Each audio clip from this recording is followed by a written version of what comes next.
Hey y'all, hey my healing stars. So if I'm whispering y'all, it's because it's like 2:40 in the morning. But I just woke up out my sleep and I don't know, I just had this story time idea on my mind, and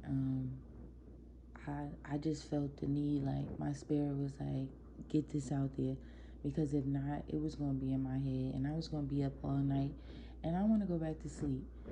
And it's crazy because I was on the phone with my older cousin earlier, and we was talking about YouTube, and I was telling him how, like, I had like a good little start, and then God had me doing other stuff. You know, He had me healing a little bit, and He had me step away from YouTube.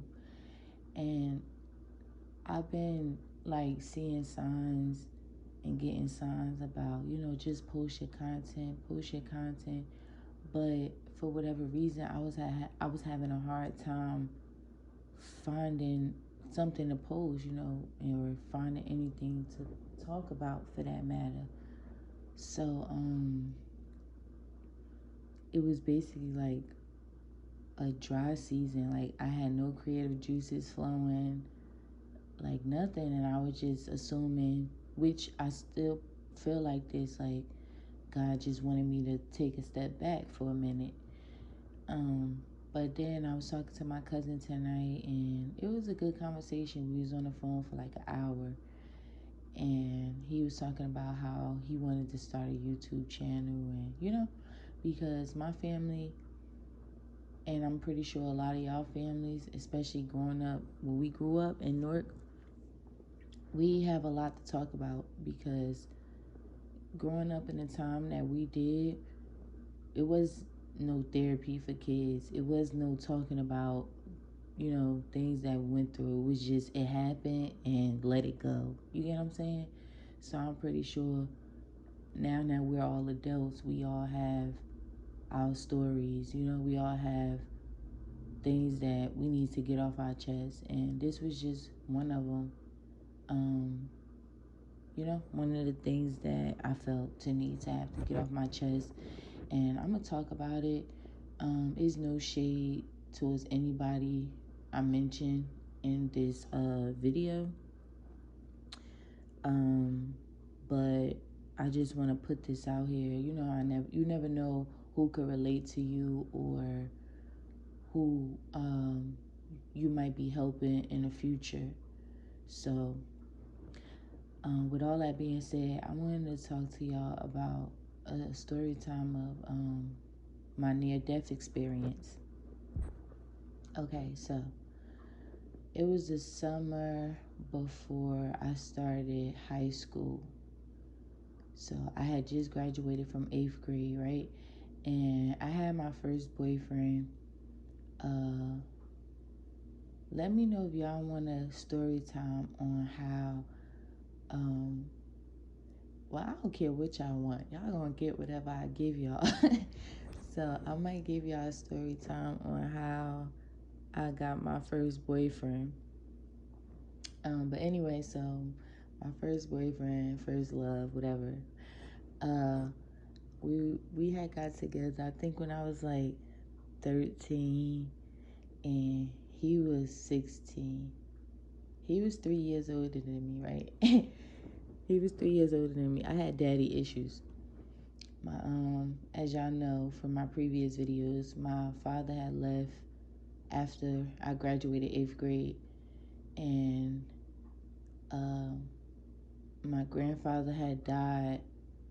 He passed away, I think 2 years before I graduated 8th grade. So I didn't have my grandfather no more. I didn't have my father no more. I barely had any male figure for real. So I felt like, me looking back on my life now, I'm able to like fill in the blanks. So I feel like because that happened, I started, searching for that love, that male love. I wanted it, I needed it. So it came about in the form of boys, which typically that's what happens. And so, not to go into too much detail on my first boyfriend, but yeah, we got together and he just so happened to be 3 years older than me. No, my mother wasn't with it, but I was like, people say I was her favorite child, and thinking on it now, being a favorite child is it comes with a lot of responsibility because you held to an expectation and you feel like you can't ever mess up because if you do, you ain't gonna be the favorite no more, or it's a bigger disappointment on you than it would be the other, your siblings, because you're the favorite child. You're expected to be good, do good, get good grades. At least that's what it was for me. Like, I felt like my mother always expected me to be perfect, and I wasn't perfect.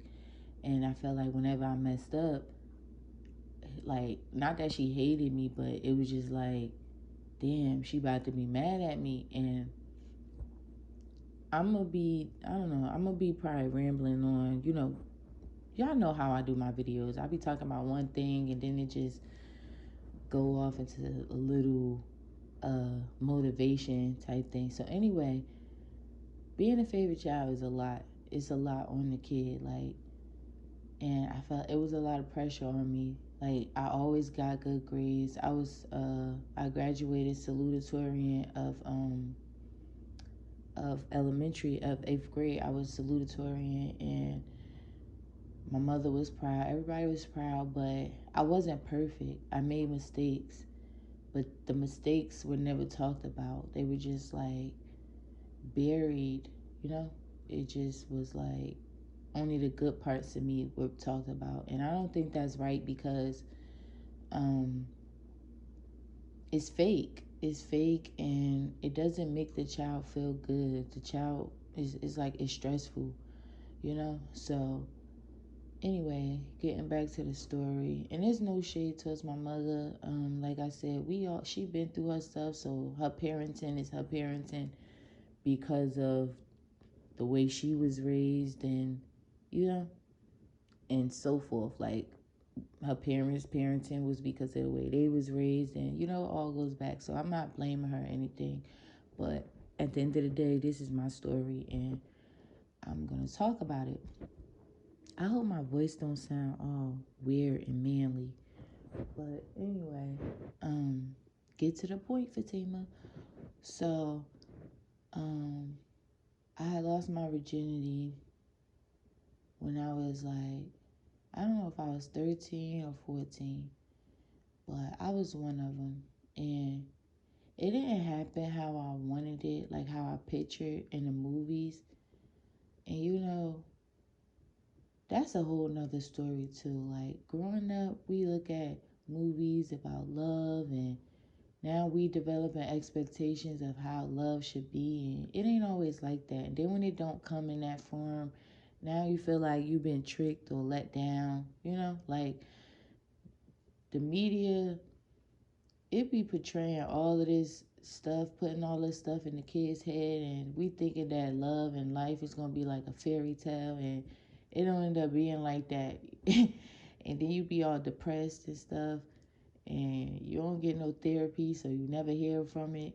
Then your whole life starts spiraling until you go on this healing journey when you get like 30 or older. But anyway, so I lost my virginity um, when I was like 13 or 14.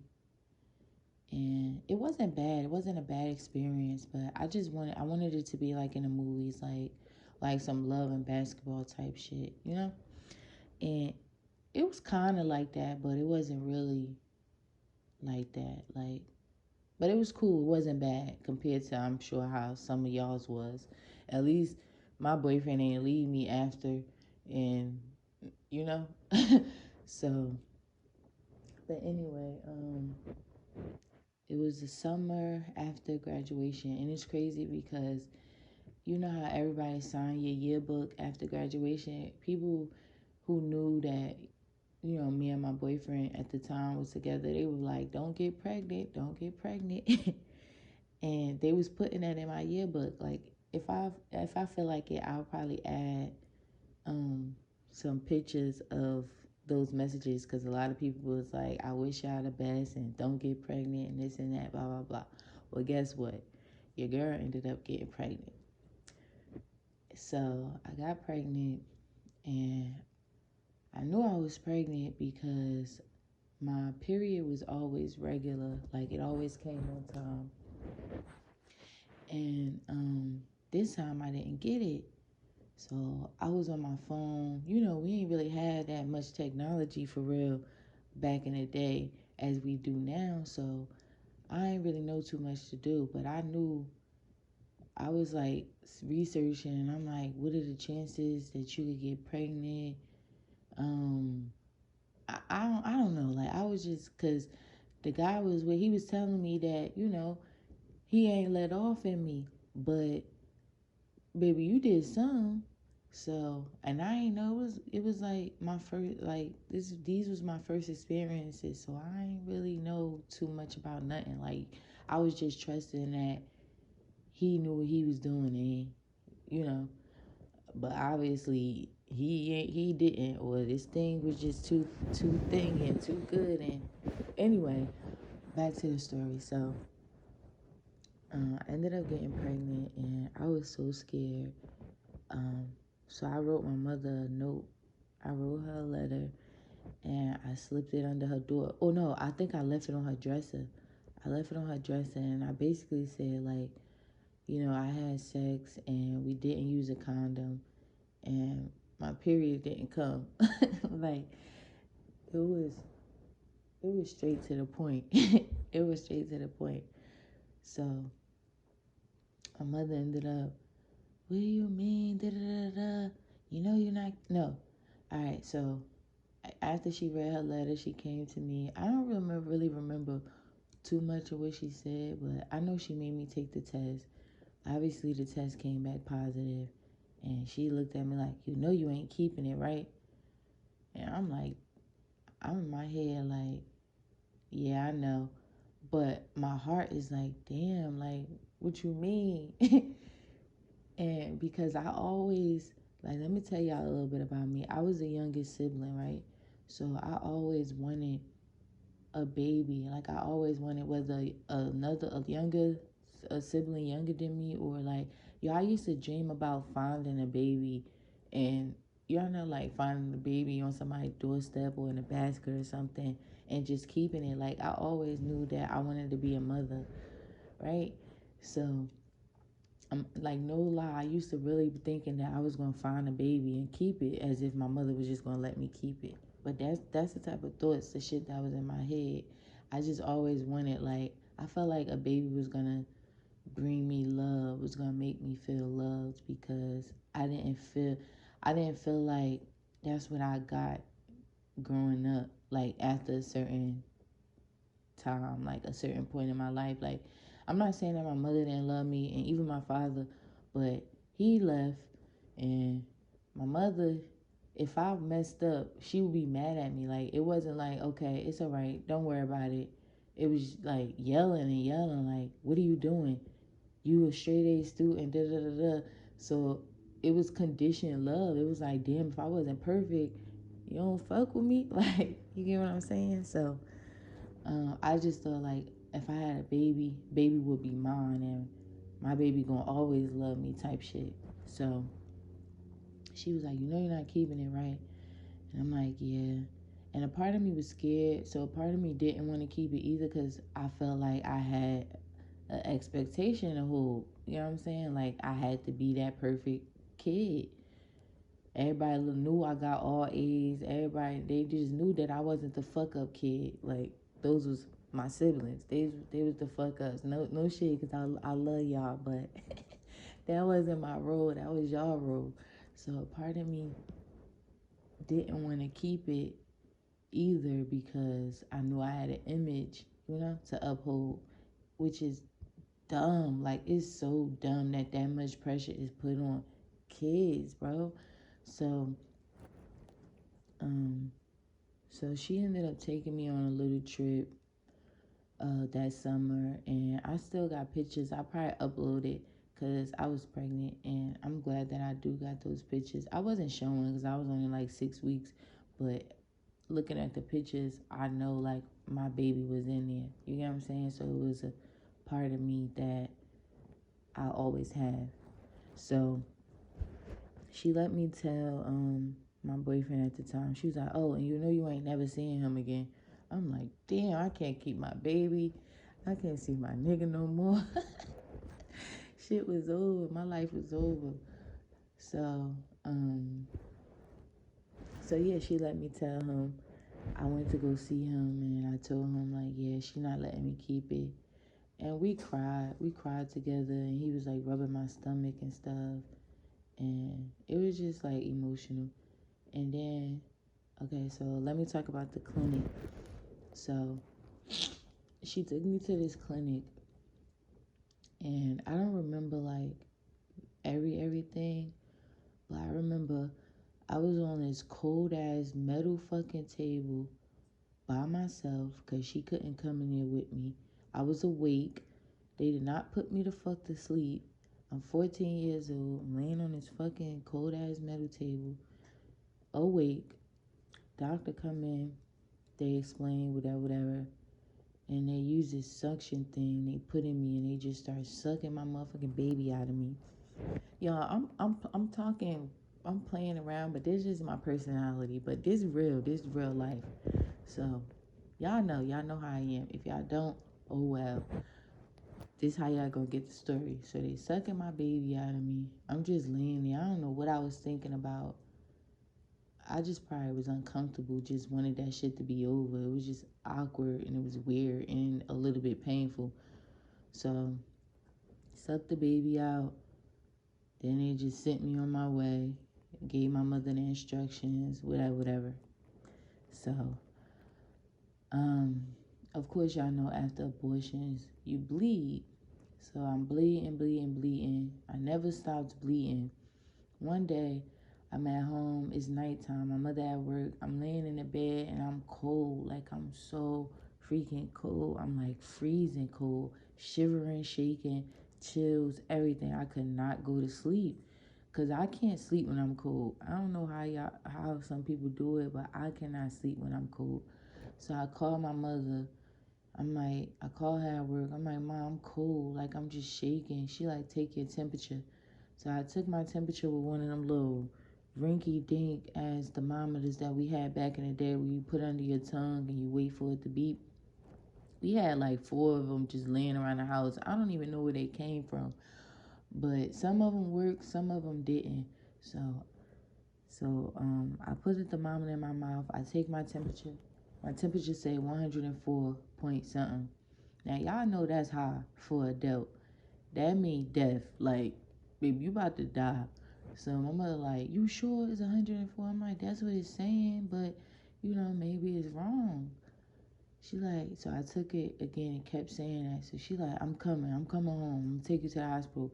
Cause I guess she put two and two together. My little dumb ass, I didn't know what was going on. I was just like, all right, whatever.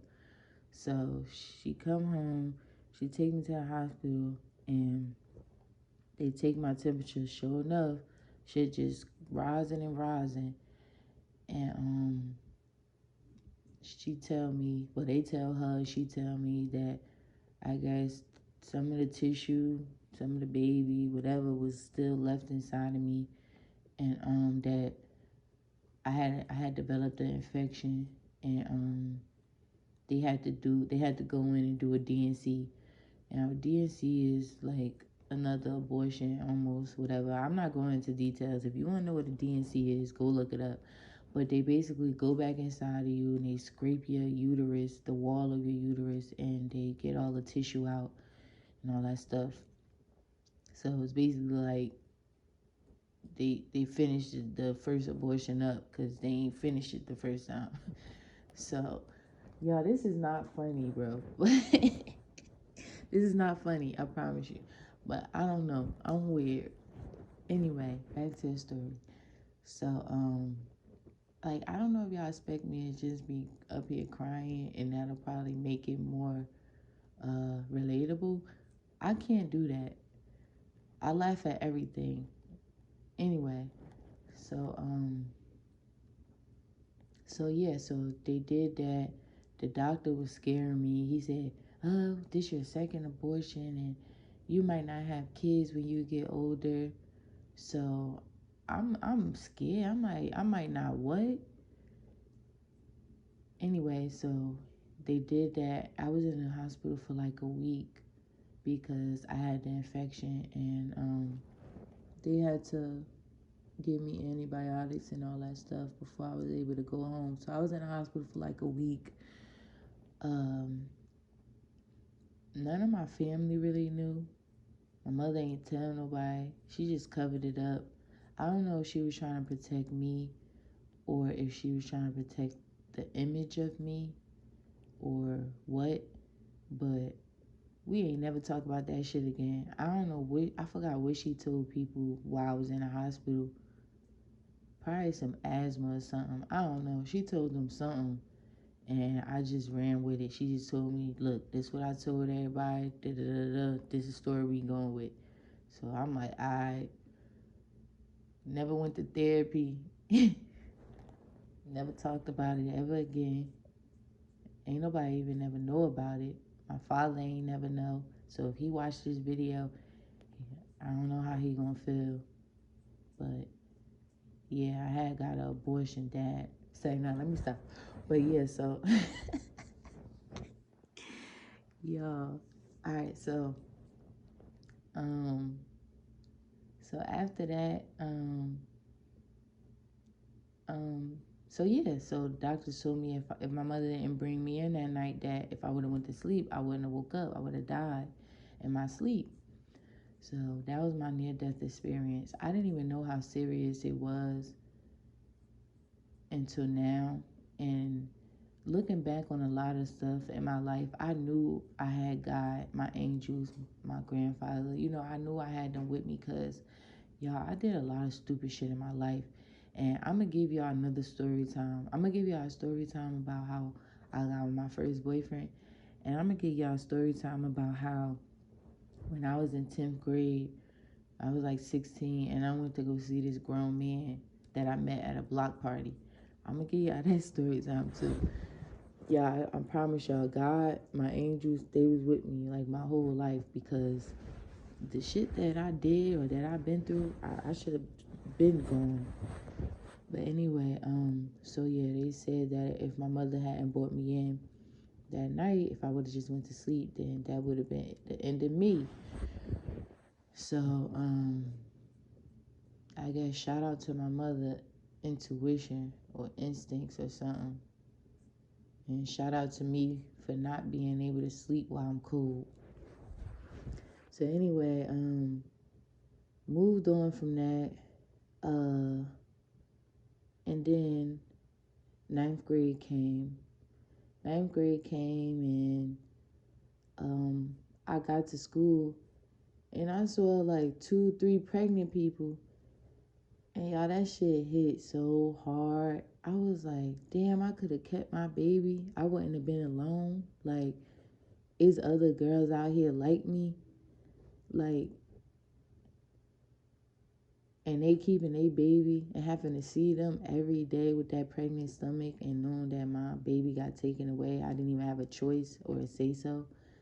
That shit hurt me, but I just buried it. I buried it with like doing activities and more boys. Like, I buried my pain because, like I said, it was no therapy. It was no talking about it. It never happened. After it was done, it was done. Like, it never happened.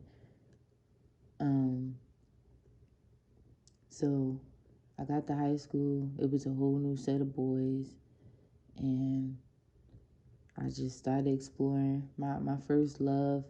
We became best friends, but we ended up not being together. My mother wouldn't let us be together anyway. We tried being together afterwards. Like, we used to sneak and be together. And yeah, Mom, you watching this, you probably already know, but I used to sneak him in the house when you was at work. So yeah, we tried being together, but it was a lot because we wasn't allowed and having to sneak all the time. It was times where he would stay the night, and my mother would come home in the morning, and I would wake up like, oh shit, like you were supposed to been out of here, and I would have to sneak him out the back door. But we had an alarm, so my back door would make a noise when you opened it. So like that was even hard. But yeah, I used to sneak him in there. So anyway, um, it wasn't even so much as just that either. But when I got to high school, it was a new environment. It was new boys, so I had to dub them. But we still best friends to this day, you know. But yeah, so like I said, I had buried my pain in like doing sports activities and stuff, and boys and my work or whatever. So I tried joining a cheerleading team, and I remember we had to take like a urine test to make sure we wasn't doing drugs. And I remember Miss Den, R.I.P. She had I did my urine test, and she put me in the office, and she was like, yours came back positive, da da da. I'm like, I'm scared, thinking I'm finna get in trouble. I don't know what's going on, so I'm telling my mother. She just told Miss Den was like, "Are you on your menstrual?"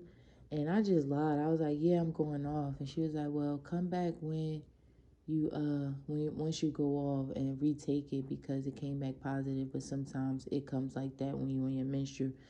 So I was like, "Okay." Mind you, I was still bleeding from my abortion, my second, the DNC. I was still healing from that. So I told my mother, I was like, Mom, my test came back positive. And she was like, oh, it's just from all the medications that they had you taking in the hospital and stuff. It must still be in your system. So she was like, just take it over when, I guess, at a later date, whatever, whatever. So I ended up getting on the cheerleading team, blah, blah, blah, blah. But yeah, I had to see these girls every day. Then when they had their babies and their babies were so cute, I was just like, yo, what the fuck? So at that time, I feel like I had like became a little rebellious. Like I started being a rebellious kid because I feel like I didn't notice at the time, but like I said, me thinking back now, I think I was hurt. Like, yo, she really chose for me, you know? She really decided that for me. Like, I had no say so. So, after that, I ain't tell my mother shit.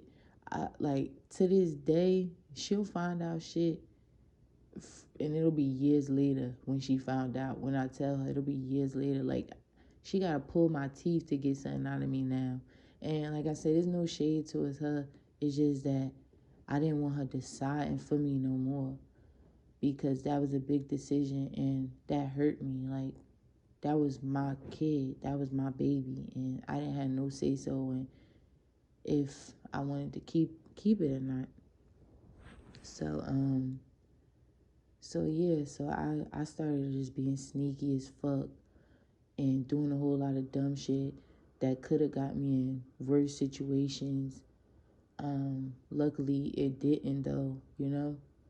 And that's what I'm saying. It's not good. You can't have that much pressure on your kids. So if y'all do, lay off a little bit because they're not going to want to come to you. They're not going to want to talk to you. They're not going to want to tell you anything. They're going to end up being rebellious. They're going to end up, you know, like if y'all do got a bond, it's going to end up, they're going to end up pulling away because they scared. Like they feel like either you're gonna judge them or you're not gonna give them the best advice, or you ain't gonna give them no advice at all. You just gonna yell at them, probably call them stupid or something. You know what I'm saying? But you're not gonna be understanding and compassionate. And that's what I felt like I needed, understanding and compassion. I didn't need to be told, you about to graduate, you getting all these A's and you just going to high school. Like I needed, damn, it's okay, don't worry. I know you probably, like, I know you probably need this love. You know, your dad just left, and I get it. I understand it. Like, but I ain't getting none of that, which is, I guess, it is what it is. You know, it made me who I am today. Um, But yeah, like I needed that more than anything. I didn't need to be yelled at and told what was going to happen, you know? And then I needed some afterwards counseling. Like, bitch, I almost died. I ain't never almost died before. And I ain't even know the extent of it until now. Like, and some of y'all probably still don't get it. Like, I really could have died. Like, anyway, so what I was getting at, oh yeah, so after that, I ain't gonna lie, y'all, and it's about to be real vulnerable. I had 3 more abortions after that. So I had I had the one, my first boyfriend. I ain't counting that DNC when they had to go back in and scrape me. Cause that was part of the first one. So that was part of the first one. But after that, I had 3 more. And I promise y'all, like me now, I would never, ever, ever get another abortion. I would never do that. And I know some of y'all probably saying, well, what if you get raped? God ain't gonna let that happen. He ain't gonna let that happen for my life. So we ain't even putting that out there. But at the time when I did get the other 3, I was in my rebellious young, figuring out my life, searching for something that I'm still ain't never get to this day. So I was going through a lot. Um, I had met my first daughter's father, my baby father, my first baby father, and I had my daughter. And after you have a kid, you still fertile. So we doing the do, and I took a pregnancy test because, see, this is another reason why y'all gotta talk to y'all kids, because I done got into some shit that could have been prevented if I just had some guidance, somebody to actually talk to me and tell me what the fuck it was what, or I didn't have the fear of being judged and I was able to talk to my parent, you know what I'm saying? So, we ended up doing a do after I had my daughter, and my period was late. So I'm just automatically like, I'm in panic mode. I'm pregnant again. I'm like, I can't be pregnant again. My baby not even 6 weeks old. I cannot be pregnant again. Whole time my period just ain't regulate itself yet. I just had a baby. My hormones still raging. They still pregnancy test still coming up positive because um I just had a baby. But I didn't know none of this. So when I took the test, it came back positive. I'm like, fuck, I'm pregnant. So I was like, whatever. So we ended up just kept doing it with no protection, no precautions and nothing. And I ended up really getting pregnant. And let me tell y'all how I knew that I wasn't even pregnant when I thought I was pregnant. Um, my baby father mother took me to get the abortion, and the doctor was like, you very, very early. And I told him what happened. And he was like, you probably wasn't even pregnant when you thought you was pregnant. And he explained to me about the hormones and all of that. Da, da, da. He said you probably ended up getting pregnant thinking that you was pregnant because you stopped protecting yourself. And I'm like, fuck, so I wasn't even pregnant. But now I am. So here we are. Abortion. Because that's what I assumed, how to fix things. That was brought to me at a young age. It was like, this what happens, this how you fix it. And then you know how, like, you got your parents telling you, and let me say this one thing. Y'all can't judge me because even though I don't give a fuck, but I know some bitches who had like 10, 15, 20 of them shits. And I'm not even exaggerating. Like, I know bitches who second home was Inglewood. Like, and I'm not, there's no shade towards y'all because I get it. None of us had daddies. All our daddies, some of us ain't never even knew our damn daddies. So we in love with these guys who ain't shit, who ain't good for us.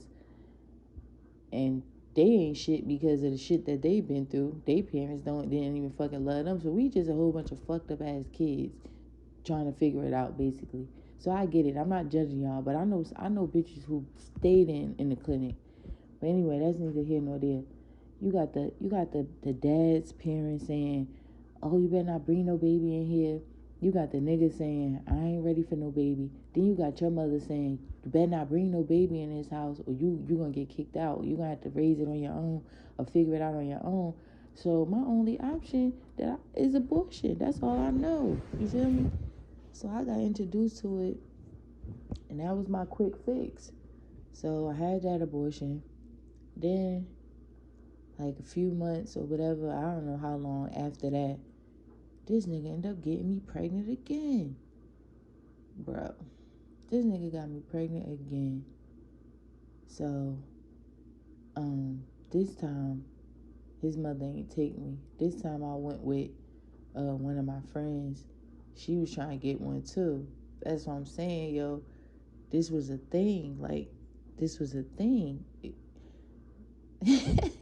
It's not funny, y'all. It's really sad. It's really sad. Please don't mistake my laughing for me not taking it seriously. I promise y'all, this is just my personality. This is just how I am. I'm goofy and I laugh at everything. But anyway, this was the thing. So me and her went together because she was trying to get one too. Y'all, I'm telling y'all, it was bitches using each other medical IDs to go get abortions. Like, this how serious it was. Like, this was a thing. And it's not talked about enough. I don't want my daughter to ever get in some situation and hide it from me, or try to figure it out on her own because she don't feel like I'm gonna be supportive, or I'm gonna have her back, or have her best interest at heart. I don't want that for her. Y'all, my mother ain't know about neither one of these abortions, these second ones. So, yeah, I ended up getting that done. My mother ain't know about that. And it's crazy because I was under her insurance, so I was thinking that she'll be able to find out, but she wasn't able to find out. I just had to pay that $25 copay, and I was good. Okay, cool. So then that happened. Then a couple years later, my oldest daughter was around like she was around like 2 or 3, something like that. Yeah, she was around like 2 or 3. Me and her father was on and off. We wasn't really together. We was just like kept going back to each other type shit. And so I was fucking with this dude who had a family. Don't judge me. Don't judge me. Even though I don't give a fuck. Like I said, y'all can say whatever y'all want. But yeah, so I was messing with this dude. He had a family. But he was always cheating on his baby mother. Like, not just with me, but with everybody. That's not funny either. And if you watching this video, I don't care. So yeah, he was always cheating on his baby mother, and I felt at the time I wasn't thinking in like a home wrecking type situation. It was just like, well, this nigga fucking with me, he wanna fuck with me. It ain't like I'm trying to marry him or steal him. We just kicking it, and you can't be mad at me type shit. This your nigga, you know.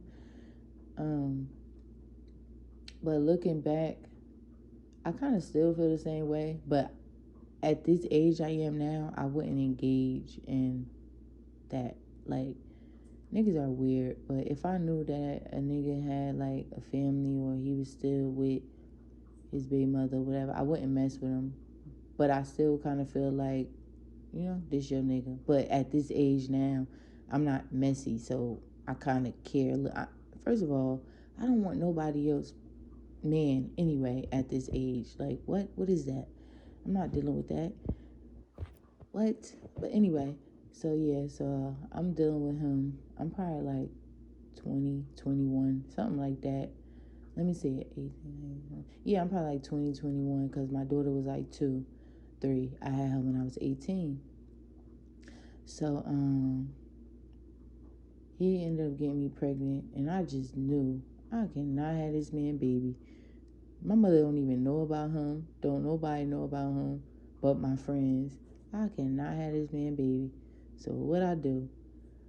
I went back to Inglewood. I took one of my other friends with me this time. She wasn't getting no abortion. She was just with me for support.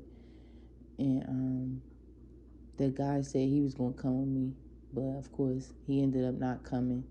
He came to see me afterwards to make sure I was good, you know. And he was like, that he really like respect me for just handling that and doing it on my own. I ain't asking for no money or nothing.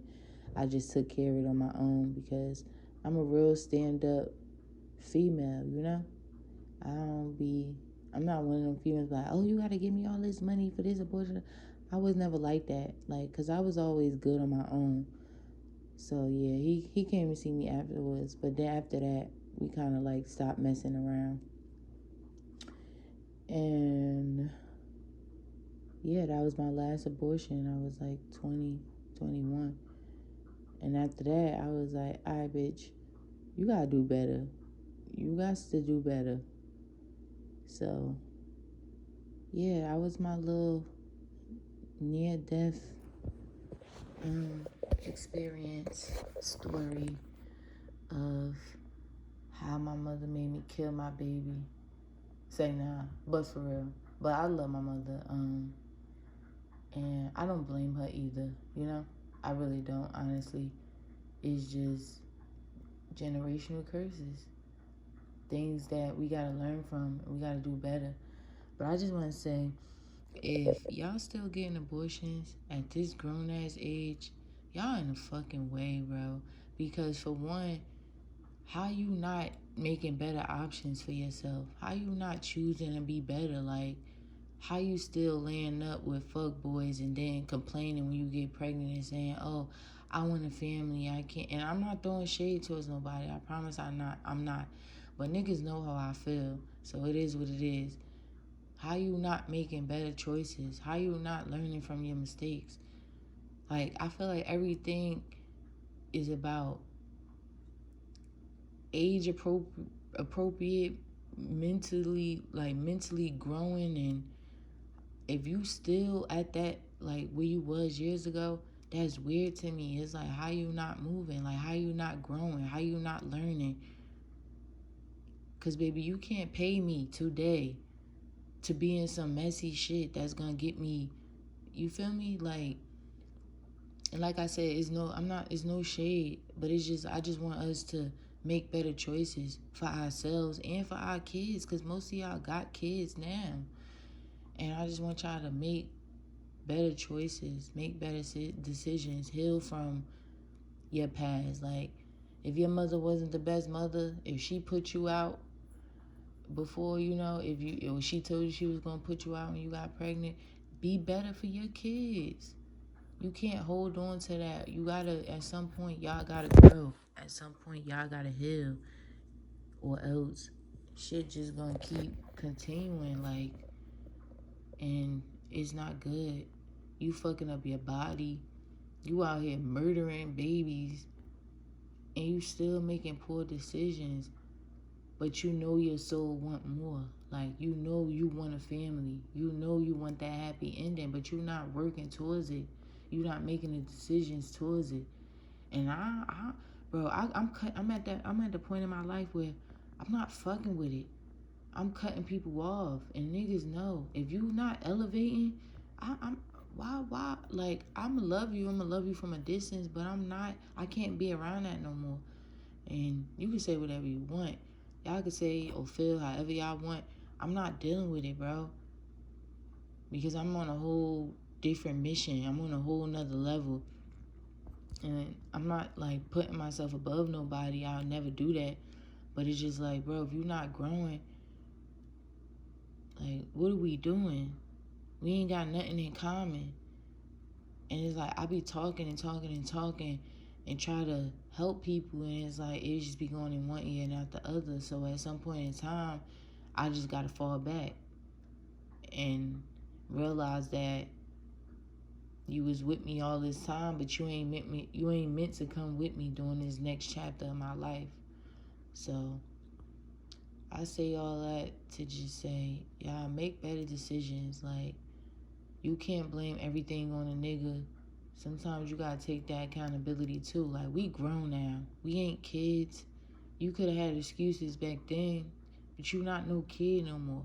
It ain't no excuses. And yeah, so this video almost an hour long. Shout out to my cousin for putting these little creative juices in my head. He also had a near-death experience too, and I think that's what kind of clicked in my head, like, oh, y'all both almost died. Why you don't just share your story, you know? And even when I was on the phone with him, I didn't even tell him about this. I heard him out when he was telling me about his near-death experience, but I didn't even tell him, like, oh yeah, me too, I almost died too. Because it wasn't like, it just didn't come up. It came up at 2 in the morning when I woke up out of my sleep. So yeah, y'all. I love y'all. I'm gonna be back. I got a few other stories that I want to tell y'all. Like I said, about my first boyfriend, and another one. Oh, when I went to go see that grown man, he knew I was a kid. He was like 20 something too. It's crazy. But yeah, I'm gonna probably do those, I don't know, tomorrow, later, or something. But anyway, I love y'all, and I hope y'all made it through this whole video. I might split it up in half because it's long, or I might just leave it, and whoever hear it. It is what it is.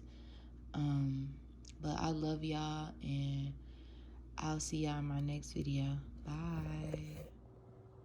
Hey y'all, so I just wanted to add something real quick. The part when I was talking about my first boyfriend, he was 16 and I was like 13, I think, when we first got together. And I said, yeah, my mother, she wasn't with it, but at the same time, y'all know, like, she tried to not let us be together. But at the end of the day, I was always that kid that was going to do what I wanted to do anyway. And y'all know, like, kids and felons, y'all, they gonna find a way. Like, we gonna find a way. So it was either like you get down with the program, or I'm going to sneak and do what I want. Like, that's the mindset that I had. So it's really nothing she really couldn't do. I mean, it's really nothing she could really do to keep me away from him. And then we all lived in the same area. You get what I'm saying? Like, we all lived in one big complex. So I was going to see him regardless. So don't try to come for my mother and be like, she let you date a boy 3 years older than you. Da, da, da. She ain't approved, but she had to get with the program because, baby, I was going to do what I wanted to do. And I guess she figured, like, exactly what I'm saying. So, so yeah, that was that. I mean, unless she sent me to boarding school or some shit, but she wasn't finna do that, especially not with her favorite child. And another thing I wanted to add was when I was talking about when I lost my virginity, I said, it wasn't like a bad experience, da da da da. But I never said, and this is the main thing, I never said that I honestly wish I waited. If I knew now, if I knew back then what I know now, like, sex is so overrated, and the way they put it in movies and all that, it ain't like that. It ain't really like that. And don't believe the hype. I would have waited. Like, I would have waited as long as possible. So that's another thing I want to add. So if there's any kids watching, or whatever, wait as long as y'all can. Like, don't give it up. It ain't what the media or anybody, your friends, be trying to make it out to be. Shit ain't even like that. So it ain't no reason to rush into it. You get what I'm saying? So yeah. But that's all I wanted to say. Anyway, I love y'all, and I'll see y'all in the next video. Bye.